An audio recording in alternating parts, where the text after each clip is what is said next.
أحبي أنصار الهدى. میرے نبی نے فرمایا جب لوگ جنت میں جائیں گے نا تو اویس کرنی بھی جا رہے ہوں گے. اویس کون ہے؟ اویس بن عامر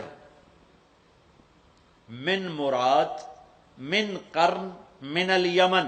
یہ میں نے آپ کو ان کا پورا جغرافیہ ان کی پوری آپ کی میں نے آپ کو ان کی بتا دی ہے بایوگرافی. اویس نام ہے، عامر کے بیٹے ہیں، مراد قبیلہ ہے، قرن اس کی شاخ ہے، اور یمن ان کی رہائش ہے. میں ان کی بستی گیا 3 سال پہلے جہاں وہ پیدا ہوئے. اویس کرنی جہاں پیدا ہوئے میں وہاں گیا تھا. انہوں نے ماں کی حد درجہ خدمت کی، وہ آسمانوں تک پہنچی. یہ میرے نبی کی خدمت میں حاضر نہیں ہو سکے، آسمانوں سے جبریل پہنچے. اب جبریل کی بات کو میرے نبی کس طرح، چونکہ اللہ کے نبی دیکھ رہے تھے کہ آئندہ آنے والی نسلیں ماؤں کے ساتھ کیا کریں گی. ہے یا رسول اللہ قیامت کب آئے گی؟ ایک سائل سوال کرتا. آپ نے کہا اللہ کو پتہ کب آئے گی. کہا جی کوئی نشانی تو بتا دیں کہ جب ماؤں کو ذلیل کریں گی اولادیں تو قیامت آ جائے گی. عمر، علی، 2 عظیم ہستیوں سے کہا جا رہا ہے تمہارے دور میں ایک شخص آئے گا، اس کا نام ہوگا اویس بن عامر. درمیانہ قد، رنگ کالا، ایک سفید داغ جسم پر، جیسے آنکھوں سے دیکھ ہی رہے ہوں گے، آنکھوں سے اللہ نے پردے ہٹا دیے ہوں گے. تو آئے گا، اور جب وہ آئے تو تم دونوں نے اس سے دعا کروانی. اللہ کی قسم حضرت عمر اور حضرت علی کو اویس کی دعا کی ضرورت نہیں تھی. یہ آپ کو پیغام پہنچانے کے لیے ہے کہ ماں کا کیا مقام ہے.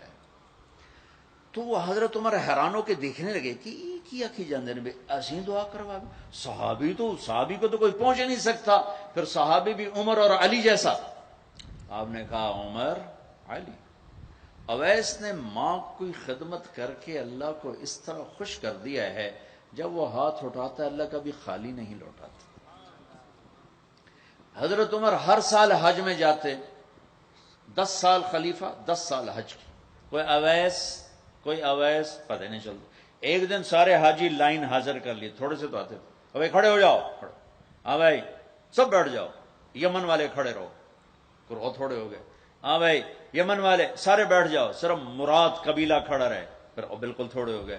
ہاں بھائی مراد والے سارے بیٹھ جاؤ، صرف مراد کی سب کاسٹ، شاخ، قرن. تو ایک آدمی بچا. اچھا تم قرنی ہو؟ کہا جی. اویس کو جانتے ہو؟ کہا جی جانتا ہوں، میرے بھائی کا بیٹا ہے، بھتیجا سگا، لیکن وہ تھوڑا ہلے ہوئے ہے. تجھ کیوں پوچھ دو؟ اب تم فرمایا میں تو ہلے ہوا لگتا پہ ہیں. کدھر ہے؟ کہا جی آیا ہوا ہے. کہاں گیا ہے؟ کہا جی وہ ادھر گیا ہے عرفات اونٹ چرانے.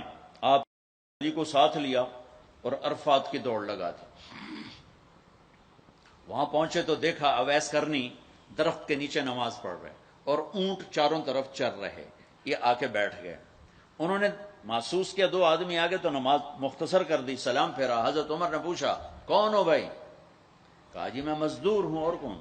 اسے نہیں خبر یہ کون ہے. تیرا نام کیا ہے؟ کہا میرا نام اللہ کا بندہ. حضرت عمر کہنے لگے سارے ہی اللہ کے بندے، تیری ماں نے تیرا نام کیا رکھا ہے؟ کہا بابا تو کون ہے میرا انٹرویو کرنے والا؟ ان کو عجیب سا لگا نا. تو حضرت علی نے کہا اویس یہ امیر المومنین ہے عمر بن خطاب، اور میں ہوں علی بن ابی طالب. پھر تو اویس کانپنے لگے. کہا جی میں معافی چاہتا ہوں، بہت معافی چاہتا ہوں، میں تو آپ کو پہچانتا نہیں تھا، میں تو پہلی دفعہ آیا ہوں. حضرت عمر نے فرمایا تو یا نا اویس؟ کا جی میں اویس ہوں. کہا ہاتھ اٹھا ہمارے لیے دعا کر. وہ رونے لگے. کہ میں دعا کروں؟ تسی سردار، میں نوکر توڑا، میں دعا کروں؟ کہاں اللہ کے نبی نے فرمایا تھا عمر اور علی جیسی ہستیوں کے لیے اویس کے ہاتھ اٹھوائے گئے. پیچھے جہاد نہیں ہے، تبلیغ نہیں ہے، تصوف نہیں ہے، پیچھے ماں کی خدمت ہے. اب وہ حدیث سناتا ہوں جو پہلے سنا رہا تھا. آپ نے فرمایا لوگ جائیں گے جنت کی طرف، اویس بھی چلیں گے. جب جنت کے دروازے پر پہنچیں گے تو اللہ تعالیٰ فرمائیں گے باقیوں کو جانے دو، اویس کو روک لو. تو اویس پریشان، یا اللہ اے میں نے بو احتیاط کیوں روک لیا، یہ کیا ہوا؟ اللہ تعالیٰ فرمائیں گے یہ پیچھے دیکھو، پیچھے دیکھیں گے تو جہنمی کھڑے ہوں گے کروڑوں اربوں کی تعداد. تو میرا اللہ فرمائے گا اویس تیری ایک نیکی نے مجھے بڑا خوش کیا ہے، ماں کی خدمت. تو انگلی کا اشارہ کر، جدھر جدھر تیری انگلی پھرتی جائے گی نا سب کو تیری طفیل جنت میں ڈال دوں گا. ہوئی ہوئی ہوئی ہوئی. یہ وہ ماں ہے جو کراچی کے ہر گھر میں ذلیل ہو رہی ہے. هبي أنصار